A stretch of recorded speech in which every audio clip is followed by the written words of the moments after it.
Hi, Almakoff here. Today we'll be talking about used games.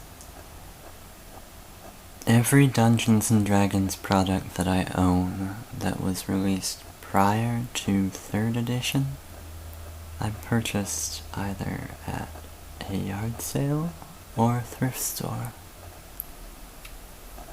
Some items I've found have been in absolutely pristine condition, especially given what they're printed on. Others have been substantially worse for wear. Their binding in pieces and pages, well, barely hanging on. What buying used has meant is I've never paid more than a few dollars for any of these books, though. With the exception of Al-Qadim, which I found at a used bookstore rather than a thrift store or a garage sale. My vigilance in thrift stores and garage sales has led me to products I would probably have not even known existed without stumbling upon them. Oftentimes, you'll find whole boxes of RPG stuff that people are unloading, and well, there can be quite a variety. Occasionally you can find some surprising gems in these grab bags. This, for instance, is a first printing Deities and Demigods. It's not in fantastic shape, but as Lawson Beast pointed out in a recent video of his, the first and second printings of this book had something special going for them. You see, the first and second printings of the book contained the Cthulhu mythos, as well as the Melnibonéan mythos. The trouble with TSR including these, though, is that Chaosium already had the licenses. After the first printing, Chaosium threatened legal action. Eventually, an agreement was reached that allowed TSR to produce a second printing with the stipulation that they include credit and a thank you of sorts to Chaosium towards the front of the book. In the second printing, that appears about here on page 4. TSR ultimately wasn't satisfied with this solution, though, leaving such an overt reference to one of their main competitors in their book. So, all printings after the second edition were cut in page count down to 128 pages, removing a substantial amount of material. In printings from 1985 onward, they changed the name of the book entirely to Legends and Lore, but, well, that's a different story. There's a lot of history in the old books you can find in garage sales and thrift stores. But not every tale is a trail of corporate maneuverings. Some of it, and some of the most interesting stories you'll find looking through an old book,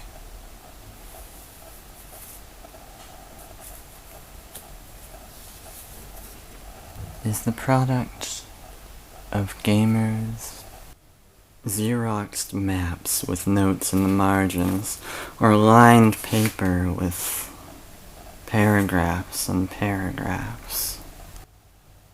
See, heavy oak door with bronze hardware is remarkable. If any character listens to it, they'll hear moaning, which rises and fades. Sound is wind, As soon as doors opened, 50% chance it will blow out all lights.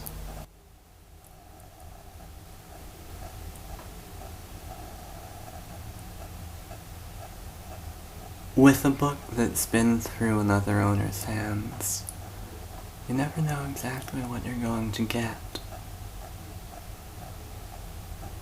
I've seen notes like that. I've seen coffee stains, interesting names. On a Changeling book I purchased recently, I found someone's prescription for a kind of antidepressant, I think.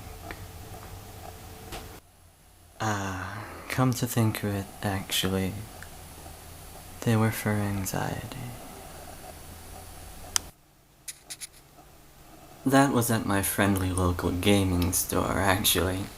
The same one at which I've purchased most of my Wraith the Oblivion books, which I wouldn't have really been able to get without the used market.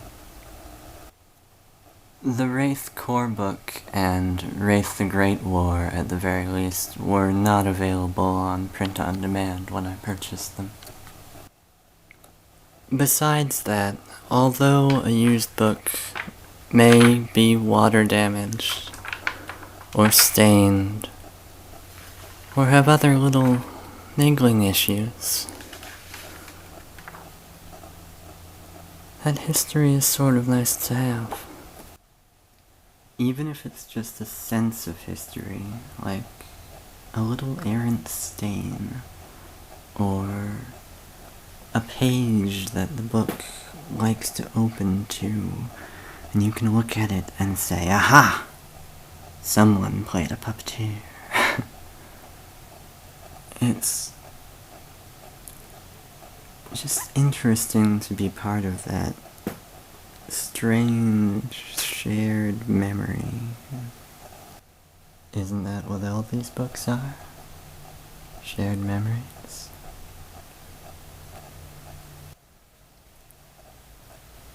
All sentiment aside, though, it's often cheaper to buy used. And if you buy used and locally, then you're not even dealing with something like shipping. And if you can cope with the idea that a book had seen other hands, well, you can avoid missing out on a lot. Whether that's a stamp from a now extinct game store, or a special set of notes from someone's game that may have been a huge success, may have been a terrible failure, or may not have even been run.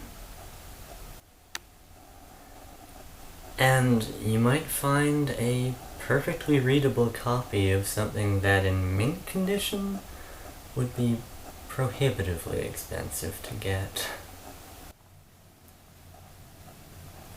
So, my recommendation is to keep your eyes and mind open. You may be surprised. There are things that I've found that I would normally never consider picking up, but at the right price, did. And then was impressed. It's often much easier to find board games than role-playing game books at a yard sale, but even a board game can provide some really interesting ideas for game design, or just flavorful environments and settings. And failing that, maybe you'll get a few dice out of it.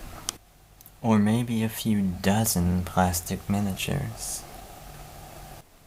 Both of these games were only around $2 each. Good things can come in unexpected places, and inspiration can be anywhere. With that in mind, happy hunting.